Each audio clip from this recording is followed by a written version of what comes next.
All right, so the Malawi election has come and it's gone. The Tonse Alliance, led by Lazarus Chakwera, did in fact win with about 60% of the vote.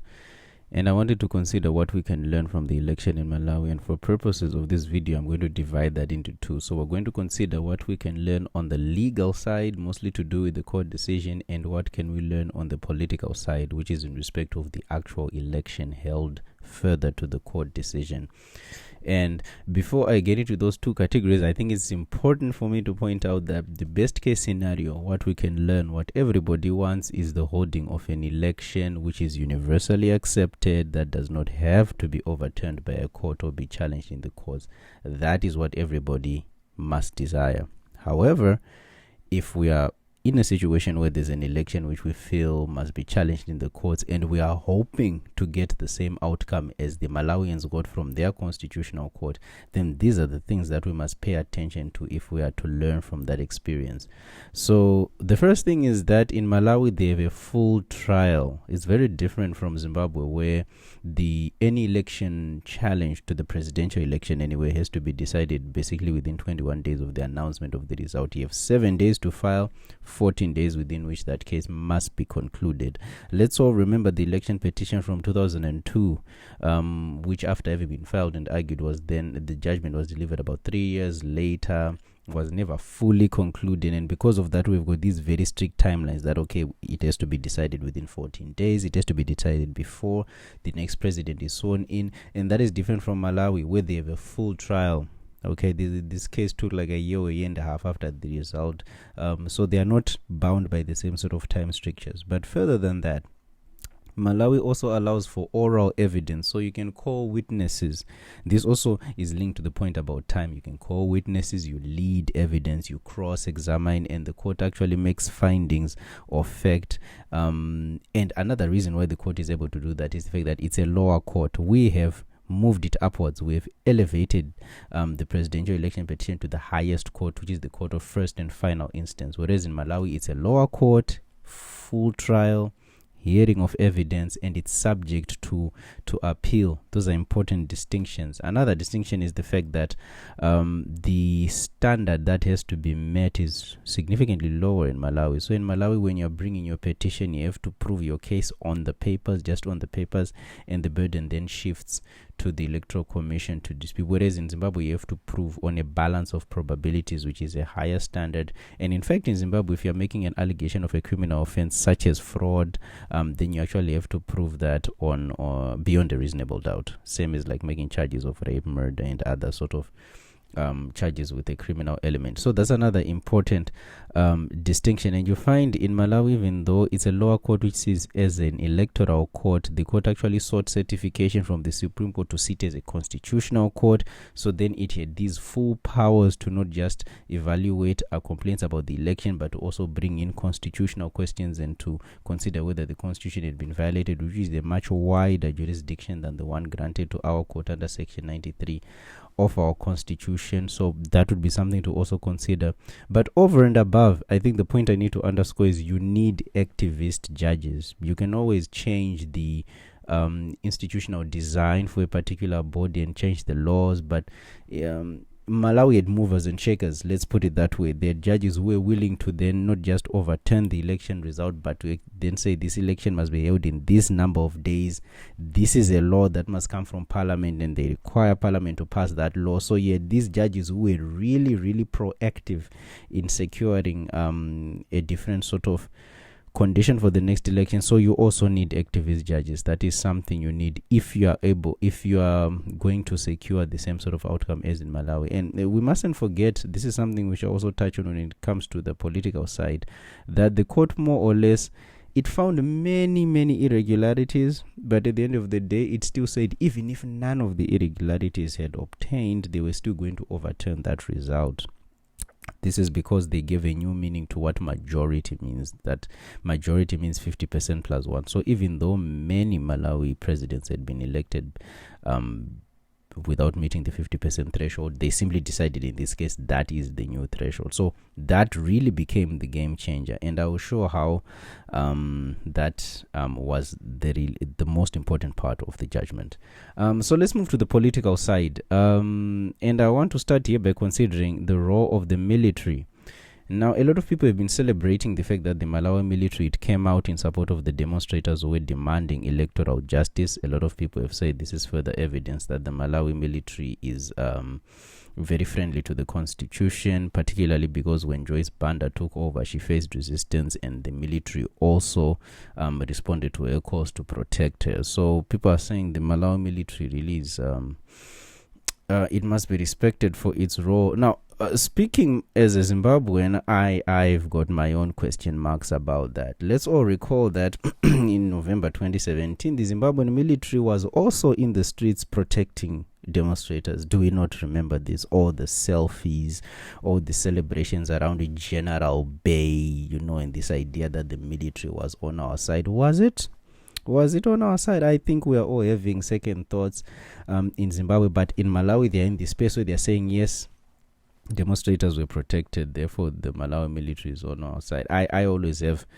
question marks when constitutionalist arguments are being used to justify a broader civilian role for the military.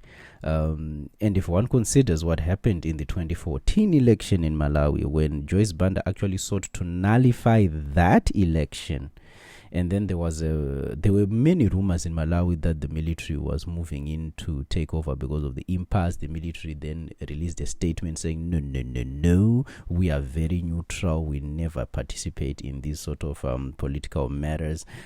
But there are many questions. I don't know what the answers to those questions are, but I do know there are questions about whether the military was in fact moving behind the scenes as a sort of power player and discouraging Joyce Banda from challenging the election result, which eventually she did not in fact challenge. I don't know whether that is true, but it seems to me that there is it seems the politics are operating in the shadow of the military somewhat, and people are celebrating the military there. But I would be quick to remind people that even the military in Zimbabwe was waiving the constitution back in 2017, and they did not just protect demonstrators. They then went to court and they got a court order stating that their involvement in 2017 was in accordance with section 212 of the Zimbabwean constitution. So it seems to me both Zimbabwe and Malawi have got militaries which are fashioning themselves this sort of external check on power as a bona fide defender of the constitution. Whether you think that's a good thing,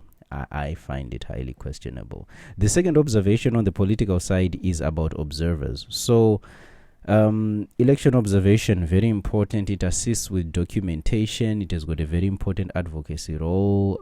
Information is then documented and is used in international, regional platforms and even for research. Very important. But what we're learning is that observers will not save you. They will help you, but they will not save you. Both in Malawi and Kenya, the observers had more or less endorsed the elections, and then the courts overturned those results as endorsed by the observers. So that has got critical questions over just what it is that observers are observing, so to speak. What is it that they look out for, that they are failing to pick out on the things that the courts then find to be disqualifying for these elections?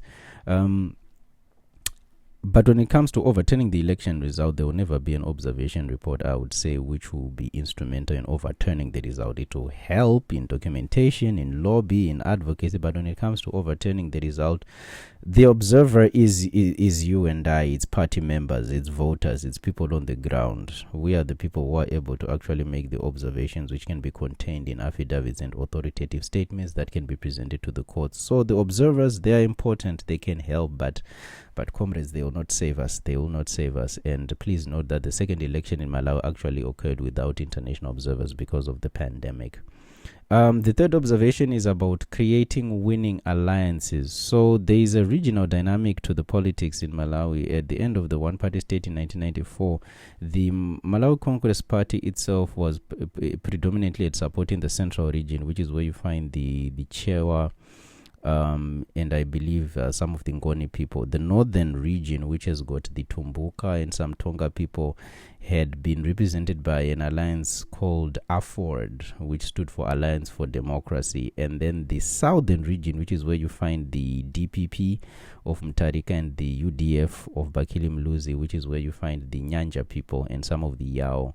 And so because of the demographics, the southern region was always able to maintain the presidency. And this regional dynamic is more or less like what we had in Zimbabwe when you had ZAPU for the south and southwestern part, you had ZANU, and then you had ZANU Ndonga for a very specific ethnicity, the Ndau. So because of the dynamics in Malawi, the presidency was retained in the southern region, including in the previous election that was overturned. But then what happened is that the court changed the rules of the game, because the court then said you need 50% plus one. It was no longer enough for the southern region to simply score high 30 percentage points for it to win.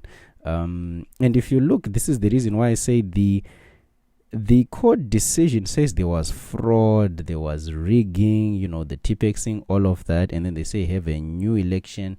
There's also a new electoral commission for the new election. But if you look, the numbers really did not change. All that happened is that by changing the rules of the game and saying you need 50% plus one, the question became who was the one who was going to form the winning coalition. And it is because Lazarus Chakwera formed a winning coalition with Saulos Chilima through his UTM, which tapped into that northern region vote, which was unrepresented. Then they were able to win. So it's the numbers, like most other elections, is the numbers, and the courts changed the rules of the game. So in my view anyway, I'm here to read the observer reports, local observer reports, but it does not seem to me that is because there was a change in no more rigging, no more fraud, but the rules of the game were changed. And let's remember, in an election, rules of the game are everything, right?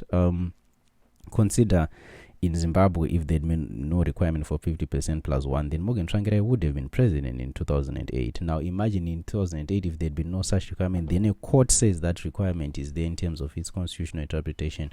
You could see very easily how the judiciary is playing center stage in changing the rules and therefore determining who is the winner. As in the US, you can win the popular vote, but if you don't win the electoral college, you're not president. That's just the rules of the game. So in Malawi, the rules of the game were changed by the court, and because of that, there was a new winner that was determined. I've not seen evidence whether it's because there was no more rigging, no more fraud, no more. It seems to me the numbers anyway have not changed. In the Malawi Congress Party, led by Dr. Chakwera, if you look at the numbers of the Malawi elections going back, going back to 2004, they've never really gone outside of having high 20s and low 30s in terms of the percentage points of the elections, including in the first one. What simply happened is they then created the winning coalition because of these regional dynamics, and that is really the result of rules of the game having been changed by the court. You never know what will happen if the court changes its precedent in the future. It certainly changed its precedent to reach this decision. And for some people, this is evidence of an independent judiciary. I can understand how they would say that. And because you have an independent judiciary, then you have got a court which is front and stage in determining the rules of the game, who is the winner. And so those are the things that we have to pay attention to going forward in our African elections, but Zimbabwe in particular.